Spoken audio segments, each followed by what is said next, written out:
What's good with it, Joe? It's your boy Santo G. Back at it. You already know, spreading unity, prosperity, and respect. Above all, if you're new here, do me a favor. Hit that subscribe button, tap that notification bell. That way you're notified when I drop future content. So today, I wanted to tell you guys, how did it feel my first time going to the hole? And just everything in general. How everything transpired that day. Man, let me just say that everything is surreal. Being out here on the street as a young juvenile, you know what I mean? Watching movies, prison movies and stuff like that. You picture the shoe, solitary confinement and stuff like that. You picture it in a certain way. And let me tell you that exactly what you picture is exactly what you get, but 1,000 times worse. Cause you get all the homies back there just in their boxers working out. You see woods blasted up. You see brothers back there on swole. Everybody just back there working out. It's like if you would see a shelter, nothing but kennels and just wild dogs.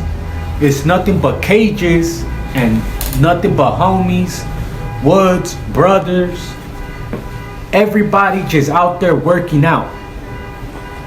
That's all there is to do. When you go to yard, just picture what would you do if, say, 3 days out of the week, instead of being in your cell, they take you outside for recreation, but you're just outside in like a cage, pretty much.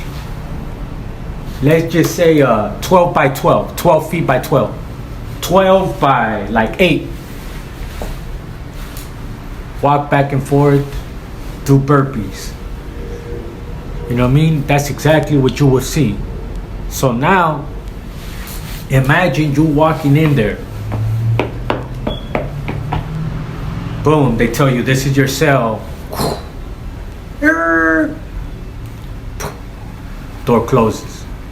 Soon as the door closes, you hear somebody on the vent. Excuse me, on the vent. Cell 113. You're in cell 113. Cell 113. Who is that? Homie, you active? What?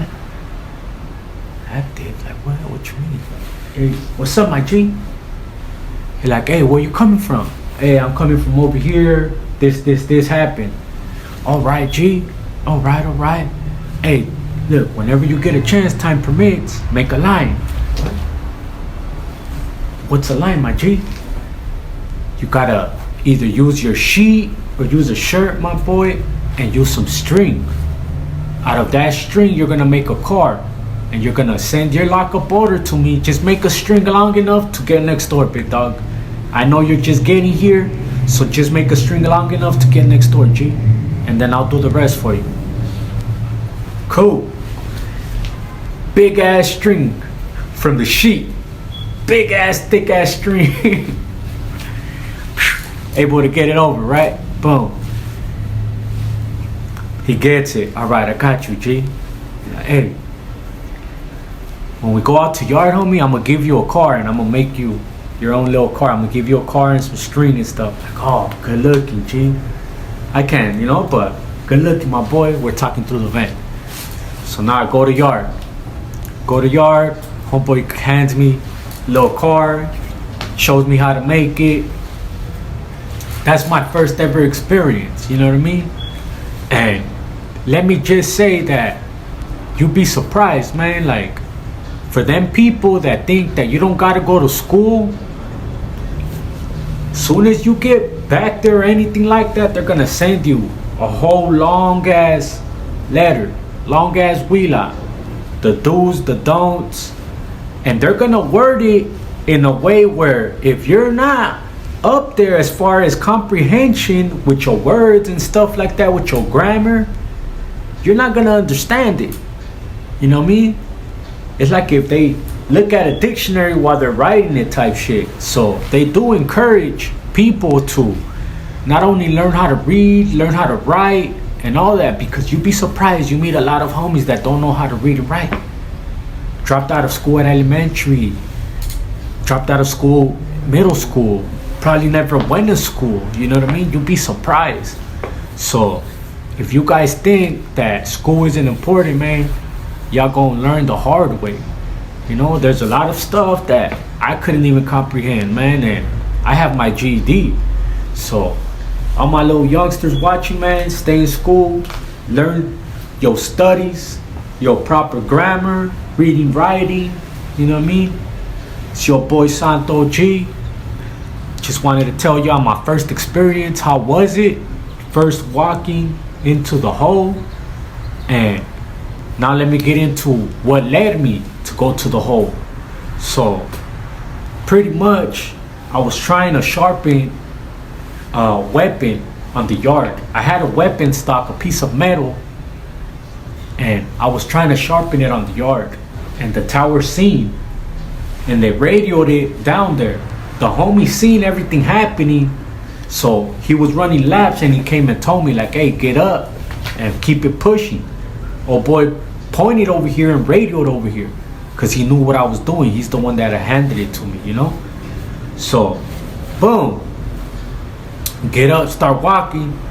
Soon as I start walking, they have two people against the wall. It's two Judas. I guess the Huda up there seen us passing, because as soon as we passed them, that fool like, hey, boom, now we're right here. He ended up coming to try to search me. I ran, tried to throw the weapon inside the toilet. I ended up getting tackled. It didn't go down. I ended up going to the hole for that, and they were trying to give me a new case for attempt to manufacture an inmate weapon, but they ended up dropping it to weapon stock. That's how I ended up in Sat F, because I was initially in Shafter at the MCCF. That's where all this happened. I had came from Oklahoma from the level 3.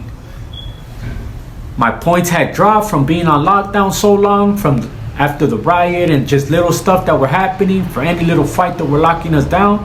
So my points dropped from a 3 to a 2. When Shafter, the MCCF, I didn't even last 2 months. I ended up in Sat F for that weapon charge. Thankfully, I ended up beating it. They ended up kicking me out to Sat F. That's where all the war stories that I've said so far have came from Sat F. And all them war stories led my points to go back up. And I ended up paroling from Centinela. I'm going to continue with the stories on the next one. I just wanted to give this one right here, man. Shout out everybody rocking with me, man. I appreciate y'all. To all the new subscribers, man, you got a lot of stories to catch up on. Or let me know, should I just sit down one day, maybe do it live, or just do it like this, tell it from beginning to the end? Just me sitting down like this, chopping it up with y'all. Let me know if you guys would like that. Unity, prosperity, and respect. Above all, shout out Killer Kush. Check them out on Instagram. Shout out Hadar Extracts. Shout out Cali Herbs Los Angeles. And shout out Frenchy Roll Kennels, man.